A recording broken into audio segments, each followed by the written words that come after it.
Hello student, how are you? I am Anil Kumar Saxena. Welcome in my YouTube channel Expert Classes by Anil Saxena. Dear student, in my previous lecture I have completed exercise 8 of class 10 and I hope you have understand every concept of trigonometry.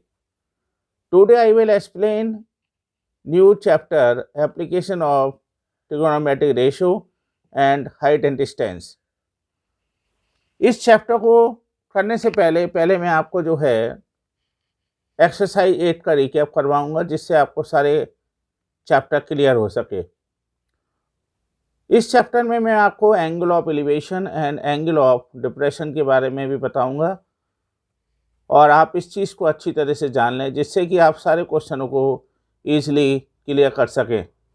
Dear student, सबसे पहले हमने ये पढ़ा था कि जो trigonometric ratio होते हैं वो आपके 6 ट्रिगोनोमेट्रिक रेशो होते हैं और इसमें हमें सबसे ज़रूरी ये बात हमने पढ़ी थी कि ये रेशो होते क्या हैं। तो हमने ये बताया था कि थीटा और दो साइडों के बीच जो कोण होता है उससे हमारा बनता है ट्रिगोनोमेट्रिक रेशो। और ये रेशो हमारे कितने होते हैं ये हम ज़रा देख लें। ये रेशो हैं साइन थीटा, चूँकि हमारा जो एंगल है वो थीटा है, cos theta, tan theta, cot theta, sec theta और एक आपका हमने बताया था लास्ट में कोसेक थीटा। साइन थीटा हमने आपको बोला हुआ है। अच्छा, मैंने एक फार्मूला और आपको जनरेट किया था और वो फार्मूला था आपका पंडित बद्री प्रसाद हरी बोल। इसमें जो साइन थीटा था हमारा वो क्या था, perpendicular upon hypotenuse. Cos theta is equal to the base upon height. Tan theta is equal to the perpendicular upon base. Cot theta is equal to, cot theta मैंने आपको बताया था टेन थीटा का हम रिवर्स लेते हैं, reciprocal होता है। सेक थीटा रिसिप्रोकल था हमारा कॉस थीटा का एच अपॉन बी और कोसेक थीटा हमारा रिसिप्रोकल ऑफ साइन थीटा यानी एच अपॉन पी यानी हाइपोटेन्यूज अपॉन परपेंडिकुलर। तो ये दो फार्मूले आपको स्पेशली याद करने हैं और इसी से हमारे फार्मूले होंगे। पंडित बद्री प्रसाद हरी बोल को आपको नहीं भूलना है। दूसरी चीज़ मैंने आपको बताई थी ट्रिगोनोमेट्रिक वैल्यूज क्या होती हैं। ये हमारी कुछ वैल्यूज हमने बताई थी आपको कि 0 डिग्री पे, 30 पे, 45, 60 और 90 और रेशो हमारे ये होते हैं। तो वैल्यूज क्या क्या होती हैं मैंने आपको बताया था। साइन 0 0 होता है, sine 30 is equal to 1/2, sine 45 बताया था 1/√2, साइन 60 इज इक्वल टू था √3/2, साइन 90 इज इक्वल टू 1। ये मैं आपको दोबारा इसलिए भी करवा रहा हूँ कि आप चूँकि रिवीजन सीरीज आपकी चल रही है तो अच्छी तरह से आप इसको रिवीजन भी कर लेना। अब इसमें आपका जो कॉस मैंने भी बताया था कि इसी को हम यदि सीरीज को चेंज करेंगे, सीरीज का मतलब ये है यदि मैं यहाँ पर कॉस 0 की बात करूँ तो 1, फिर मैंने आपको ये बोला था √3/2, 1/√2 ऐसे ही रहेगा, इसको हम इधर ले जाएंगे तो 1/2 और ये हो गया आपका 0। जब हम इनको डिवाइड करते हैं तो हमें मिलता है टेन थीटा, तो 0/1 इज इक्वल टू 0 और ये हो गया आपका 1/2 और √3/2, 2 से 2 कैंसिल हो जाएगा तो ये आएगा आपका 1/√3। यहाँ पर हमारा √2 से √2 कैंसिल तो 1045 इज इक्वल टू 1, √3/2 और 1/2, 2 से 2 कैंसिल हो जाएगा तो हमारा बचेगा ओनली √3 और 1/0 इज इक्वल टू होता है नॉट डिफाइंड।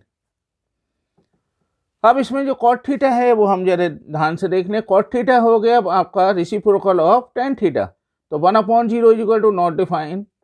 1/√3 का रिसिप्रोकल हो गया √3, 1 का रिसिप्रोकल 1 ये आपका √3 का रिसिप्रोकल 1/√3। ओके, और ये जो आपका आया 1 ये not defined is equal to 0, सही है, 1 not defined is equal to 0। जब हम सेक थीटा की बात करें तो it is the reciprocal of cos, तो कॉस ये हो गया आपका 1, ये आपका इसका रिसिप्रोकल हो गया √3, 2/√3, ये हो गया आपका √2 और ये कितना हो गया आपका 1/2 का रिसिप्रोकल 2 और ये हो गया आपका 1/0 is equal to 1 not defined. Cosec जो थीटा है वो रिसिप्रोकल ऑफ आपका हो गया साइन का, तो 1/, ये आपका आया 0 का, आपका रेसिप्रोकल लेंगे आप 0, 1/2 का रेसिप्रोकल 2, 1/√2 का रेसिप्रोकल √2 और √3/2 को आपका लेंगे जब इसका रेसिप्रोकल इज 2/√3 और ये आया आपका यहाँ पर 1 का रेसिप्रोकल आपका 1 ही आएगा। तो ये जितने भी ट्रिगोनोमेट्रिक वैल्यूज थी वो आपकी ये थी और इनको आप अच्छी तरह से एक बार देख लीजिए जिससे आपको कोई प्रॉब्लम ना रहे। इन तीनों को आप विशेष रूप से ध्यान रखें, क्योंकि यदि आपको 3 वैल्यू याद हो गई तो आसानी से ये आपकी जो 3 वैल्यू हैं ये ईजिली आप इसको कर पाएंगे। चलिए हम बात करते हैं ट्रिगोनोमेट्रिक आइडेंटिटी की। हम बात करें तो हमने आपको बताया था सबसे मेन आइडेंटिटी थी आपकी sine square theta plus cos square theta is equal to 1। इसी से हमने कुछ फार्मूले जनरेट किए थे कि cos square theta is equal to 1 minus sine square theta. जब हमने बात करी sine square theta is equal to 1 minus cos square theta, और जब हमने इसमें एक फार्मूला हमने ये भी देखा, इसमें यहाँ पर एक फार्मूला था हमारा 1 plus tan square theta is equal to sec square theta and this will be equal to 1 plus cot square theta is equal to हो गया कोसेक स्क्वायर थीटा। अब इन सभी कुछ फार्मूले जनरेट होते हैं। पहला हो गया आपका तो 1 plus tan square theta is equal to sec square theta के भी आपके दो फार्मूले बनेंगे, sec square theta minus tan square theta is equal to 1 और एक आपका बनेगा sec square theta minus 1 is equal to tan square theta. इसी तरह से हम 1 plus cot square theta is equal to cosec square theta के भी आपके दो फार्मूले और जनरेट होंगे। पहले cosec square theta minus cot square theta is equal to 1 और एक बनेगा आपका cosec square theta minus 1 is equal to cot square theta. तो ये आप अच्छी तरह से आइडेंटिटी को भी आप जरूर याद करेंगे जिससे आपको कोई भी प्रॉब्लम नहीं रहे। अब हम ट्रांसफॉर्मेशन ऑफ जो ट्रिगोनोमेट्रिक रेशो हैं उनके कैसे चेंज होते हैं जरा उसको भी देख लें हम। जैसे हमारे रेशो हैं साइन 90 माइनस थीटा, यहाँ भी हम करेंगे तो this will be equal to होगा हमारा कॉस थीटा। इसी तरह से हम बात करेंगे यदि cos 90 minus theta is equal to हो जाएगा ये साइन थीटा, ये आपको ध्यान रखना है। और tan 90 minus theta is equal to होगा आपका कॉट थीटा। अब आप इसके रिवर्स ले लीजिए, cot 90 minus theta is equal to हो जाएगा आपका टेन थीटा के बराबर, ये भी याद रखिए।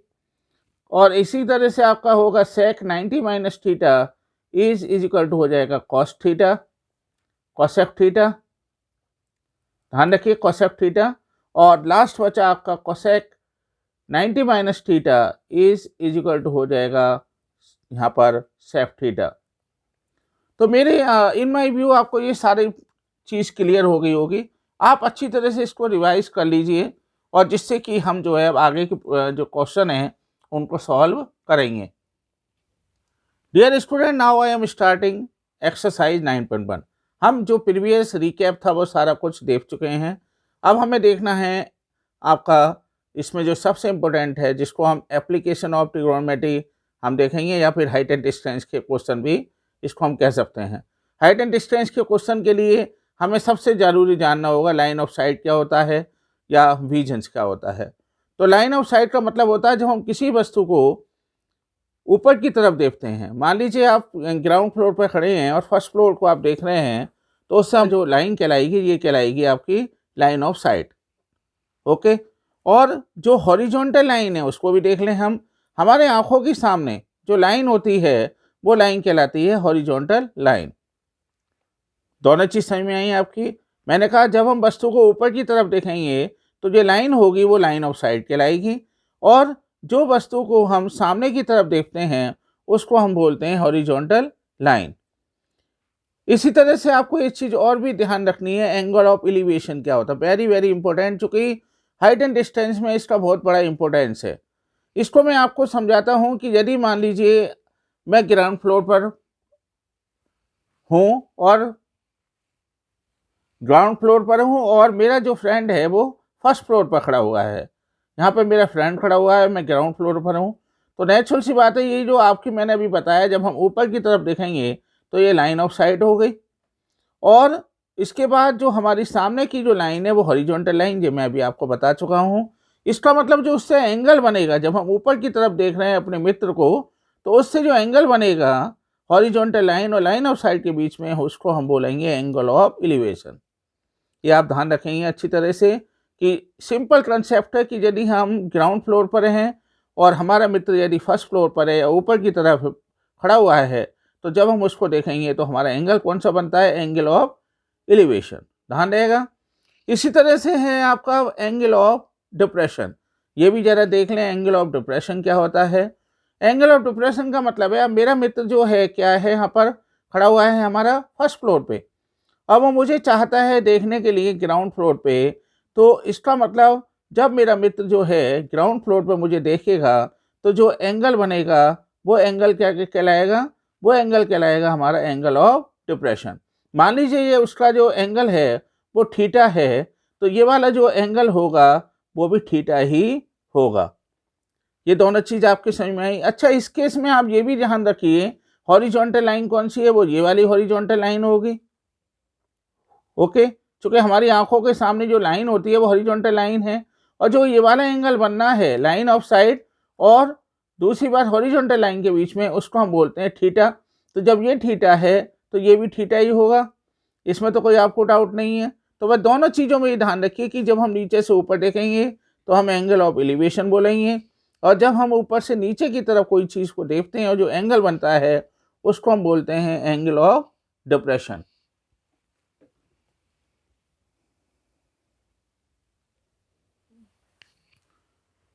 Dear student, now I am solving question number 1 of exercise 9.1। इस क्वेश्चन में हमें दिया हुआ है a circus artist is climbing a 20 metre long rope which is tightly scratched and tied from the top of a vertical pole of the ground। जो हमारे इसमें यहाँ पर रोप दे रखी है, ये रोप दे रखी है इन्होंने, और ये कह रहे हैं कि ये रोप जो है वो 20 मीटर ग्राउंड लेवल से कितने का एंगल बना रही है, with the ground level is 30 degree. समझ में यहाँ पर आपके समझ में आया नहीं आया? मैं जो आपसे कहना चाह रहा हूँ इस चीज़ को ध्यान से समझिए। जो रोप है वो ग्राउंड लेवल, ये हो गया आपका ग्राउंड लेवल, और उससे वो कितने का एंगल बना रही है आपका, वो एंगल बनना है 30 डिग्री। ओके, तो जब आपको अब आपको इसमें तो कोई प्रॉब्लम आएगी नहीं, आपको मालूम ही है कि ये जो आपकी लाइन होगी हॉरिजॉन्टल लाइन, और लाइन ऑफ द साइड कितनी होगी 20 मीटर, इसमें तो कोई आपको प्रॉब्लम नहीं है। और जो हमारा एंगल जो बनना है, एंगल कौन सा बनना है, एंगल ऑफ एलिवेशन बनना है। जो हमारे एंगल ऑफ एलिवेशन बनना है तो ये बनना है हमारा कितना, 30 डिग्री।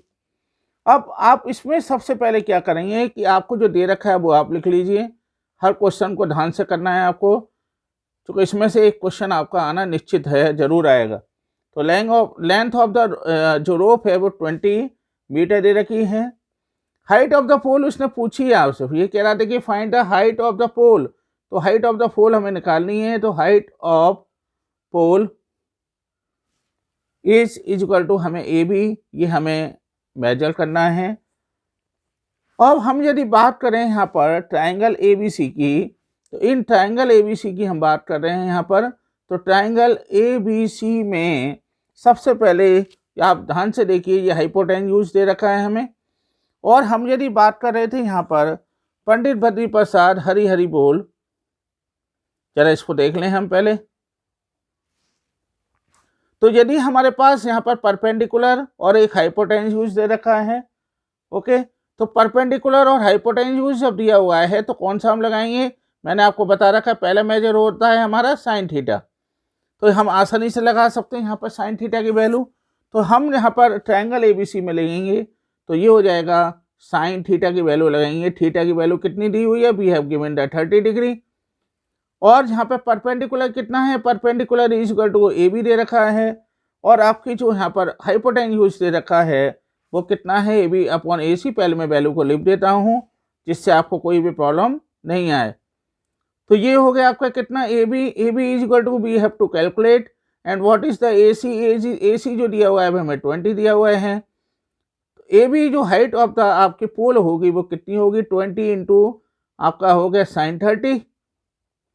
आपको हर स्टेप को क्लियर लिखना है, जब भी आपके पूरे नंबर आ पाएंगे। साइन 30 इज इक्वल टू होता है 1/2, और ये हो गया आपका, इसको हम फिर ईजिली जो है सिंप्लीफाई कर लेंगे तो ये हो गया आपका 10। तो हाइट ऑफ द पोल कितना हो गया आपका 10 मीटर। ओके, इसमें कोई डाउट? बिल्कुल इजी क्वेश्चन है, आपको मैं बहुत ही सिंपल वे में करवाऊंगा जिससे आपको कोई भी प्रॉब्लम नहीं आए और आप एवरी क्वेश्चन को इजीली सॉल्व कर पाएँ। तो dear student, in my view आपको सारे कंसेप्ट क्लियर होंगे और आपको कोई भी डाउट नहीं होगा। यदि फिर भी आपको कोई डाउट है तो आप मुझसे कमेंट में पूछ सकते हैं। बस मैं आपसे रिक्वेस्ट करता हूं कि जिस रेशो में आप मुझे लाइक और शेयर कर रहे हैं उसी रेशो में आप यदि नए हैं तो सब्सक्राइब जरूर करिए, जिससे मुझे ज़्यादा से ज़्यादा मोटिवेशन मिल सके और मैं भी आपको ज़्यादा से ज़्यादा अच्छे नंबर दिला सकूं। Thank you very much.